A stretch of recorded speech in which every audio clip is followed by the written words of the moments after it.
Hello and welcome to another episode of Hashtag Burning Questions. Hi, Alex. Hi, Sholin. Hi, Diego. That's Hey, it. Bali. Hi, Bali.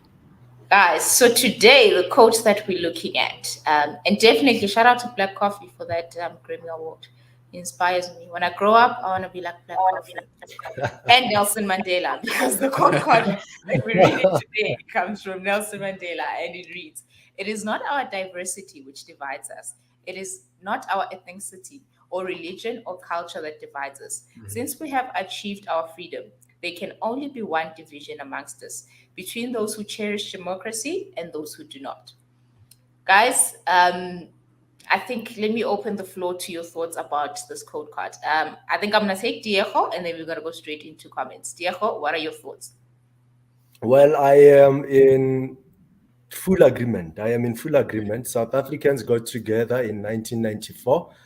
Together came up with a constitution as a result of the democracy that we are in, and values and principles that we collectively agreed upon were drafted in that constitution. And yeah, that is basically the Bible of South Africa. And it is anyone who goes against those values and principles that we have set out, the values and principles that are at the very center of our democracy as a people, as a country. That's where the division is between those of us who stand for those values, who are true to them, who honor them, and those who choose not to stay true to the values and principles.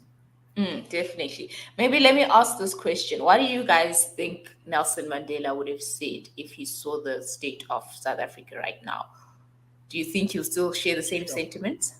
Sholin, Alex?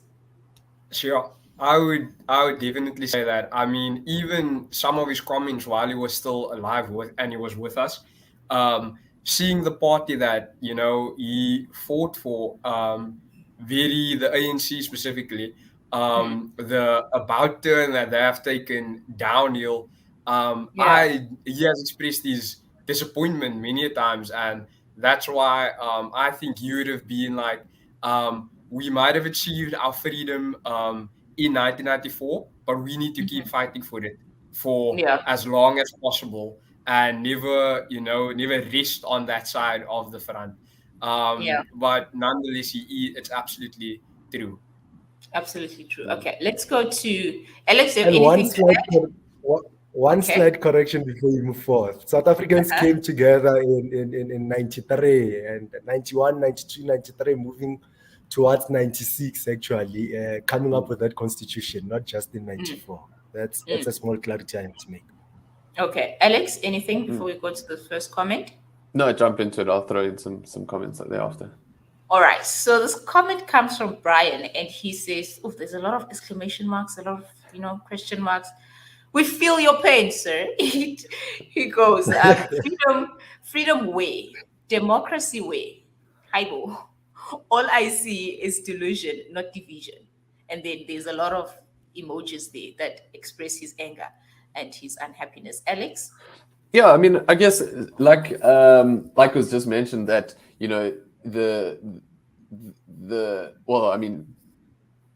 Mandela comes from the ANC. He's an ANC stalwart. He's a struggle hero, as we are often reminded as born free babies.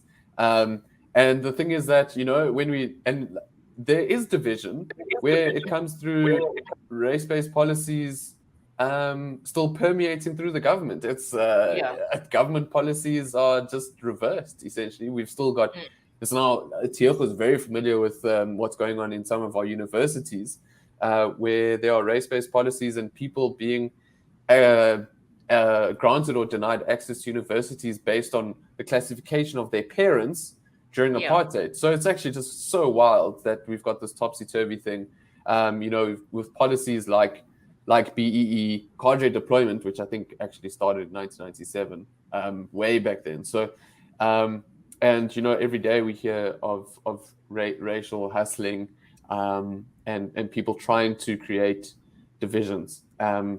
So I don't think, in terms of Brian's comment, we still do have a democracy. We still have freedoms, and that's why South Africa is in a much better position than it could have been. Our elections are free and fair. It's not the most common thing in Africa, in sub-Saharan Africa. So definitely we mustn't throw the baby out with the throw the freedom baby out with the bathwater. Yeah, definitely. Sholin, any comment? No, I was going to say I agree with Alex, yeah, for sure. Because, I mean, yes, we have a lot of problems. We have a lot of reasons to be critical and so forth, but we are in democracy nonetheless. And I mean, if this country could have survived the apartheid government, I promise you, we're going to survive the ANC government. Hey, and that's man, why I don't know. maybe not. But can I just add though, the one thing is that in terms of democracy, the one struggle we do have is actually getting people to feel empowered by that democracy. So when you think about how many people are eligible to vote but don't, more people don't vote than vote for the ANC. So if someone watching this who doesn't vote can feel inspired to vote, then we are one step closer to defending the democracy that Brian is so and rightly so scared of losing. Yeah, definitely. That's facts. That is true. Let's go to the second comment. And this second comment, I think most of you guys have mentioned it. The same party who Mandela has appointed, they're missing the philosophy and the ideology. And then he goes ... Is this true? This is a trick question. Are they missing the whole thing? Alex, I'll start with you. No, the problem is that they are seeing through the ideology to a T. The ANC is a socialist communist organization. They're in a tripartite alliance. I'm not. Maybe Tiago can correct me on how that arrangement was formed back in the 90s. But they've got the trade unions who they have to appease. They in bed with the Communist Party. And some of our ministers are literally from the Communist Party itself. Bladen Nzimande is one. Ronald Lamola, I think, is another one. But they devout. The problem is that they are ideologues, and they don't believe in the free market. They don't believe in the freedom of the individual, actually. And throwing in on top of that, we've got policies that allow them to enrich themselves rather than the people. Definitely, Mr. Diego. You seem to be deep in thought, sir. Please don't mind. We are open people. No, I am quite deep in thought because I'm wondering if you could put the question back here. I am wondering what philosophy this person is talking about. Because I don't think there's the code that we are looking at. And yet the same party who appointed Mandela is missing the philosophy and the ideology. Okay. So I think what Uli is saying is that the party, the ANC doesn't share the philosophy that is being espoused in this quote card. I think that actually that makes sense. It makes much more sense. Okay, you can go, Mr. Diego. I think I would disagree. I think the ANC is many things, right? I think the African National Congress is many things, many things. But up to so far, to a large extent, really, they have respected democracy. Even though it's quite hard to pin them to it. It takes some time. It's all of that and that. But up to so far, democracy has been respected in the country. So I wouldn't necessarily say that they don't respect democracy. But of course, there are individuals there are individuals within the party who don't respect democracy at all. And that's my take, sure. Okay. All right. But why does it look like that few that don't respect it? It's the whole ANC's brand. Now it looks like the whole ANC. They're not doing the things that need to be done. Sure. I think that's a very complex one. Let's pass it on to Sholem. I was just going to say, like, Diego is right there. Like, they are the ANC is a literal broad church, And I feel like that is also one of its weaknesses, because it's trying to also at the same time trying to accommodate everybody from the communists all the way to the Cyrils. And you know what I mean? It's like it will implode on itself. Exactly. That's why we are trying to one of the big things in the ANC right now, that we are going to see cause the fall of the ANC, is the factionalism inside of the party. Because they are currently fighting one another because their views on how to run things are not aligned. And that's probably where the biggest political battle is taking place in South Africa right now.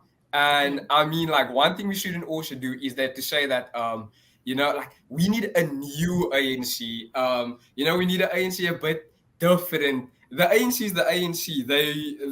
We don't need the ANC at all. I was actually about to ask. I was going to It say, must die. Yo, Exactly. it must die. Exactly. They are going to take such a big L. Guys, We don't need a different ANC. Chances. You know, people need second chances. Molly, Lippers don't change the Not devil's advocate. No, devil's advocate. They've had more than enough chances, in my opinion. Yeah. You think so? I think they.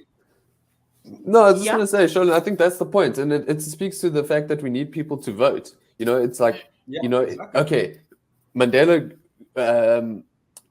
was the leader of the party and the country at a time when this sentiment was the order of the day. You know, the country really did improve until 2004. People got electricity, people got housing, people got access to water and sanitation. That doesn't ring true anymore. And then it's time to ring in the changes. It doesn't matter who you vote for or what you vote for, as long as the policies resonate with you. And you know, put your money where your mouth is, but just go to the polls and say something. Yes, and I would even add, I know we're running out of time, but I also want to add the part in Mandela's quote where he says, like, the division amongst us is against those that who believe in democracy and those who do not. I believe that's actually very true right now in South Africa, especially as we go into coalition party politics, because then the division is going to be split up, and it already is split up into those who believe in things like property rights, free market, freedom overall, and those who believe that we need more state control, we need higher taxes, we need more failing state-owned entities, we need more BEE. And that's where the division is lying. And each and every South African, whether we like it or not, is going to have to make the choice. If you want more freedom, or if you need more and bigger failing government, that's exactly where the lines are drawn.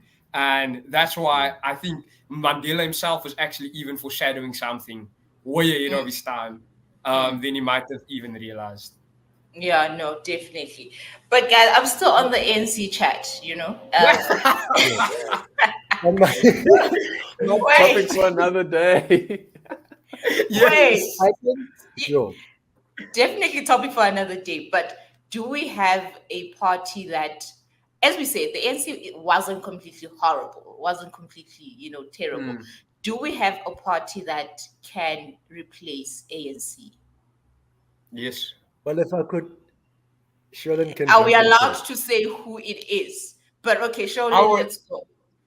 I wouldn't say my preference, but what I would say is that we have a coalition of parties who know how to govern, and they've shown it at local municipalities. We have a coalition of governments that can do things that does not include the ANC. So it can be done. See, ANC, I tried fighting for you. I really tried. Mr. Diego?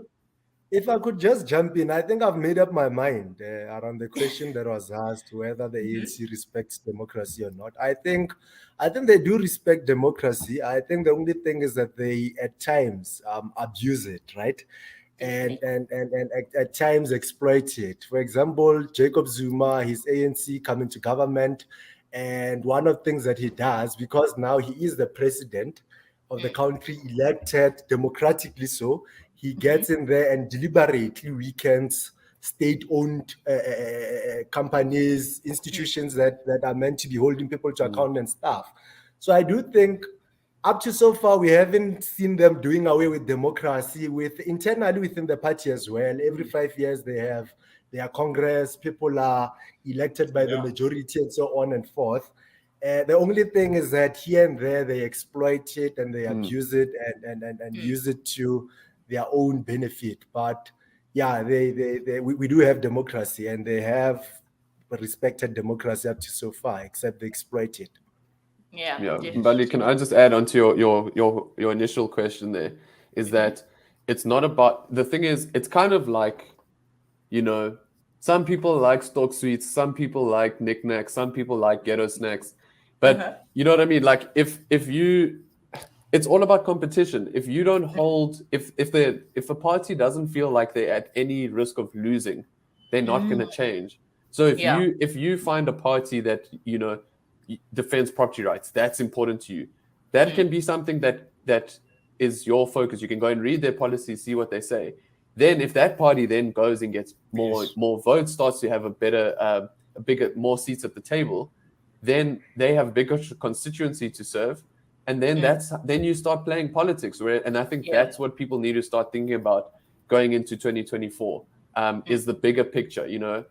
Think about what is life after ANC dominance. Yeah. And I think life after ANC is going to be amazeballs. Everyone must forget everything I was saying. I was just, But anyway, guys, there is hope for South Africa. And in 2024, make sure you vote for the right people, the people who are going to make sure that you are not cheated of your democracy and your freedom. And with that said, guys, thank you for joining me on this episode. And do remember, your freedom is worth fighting for.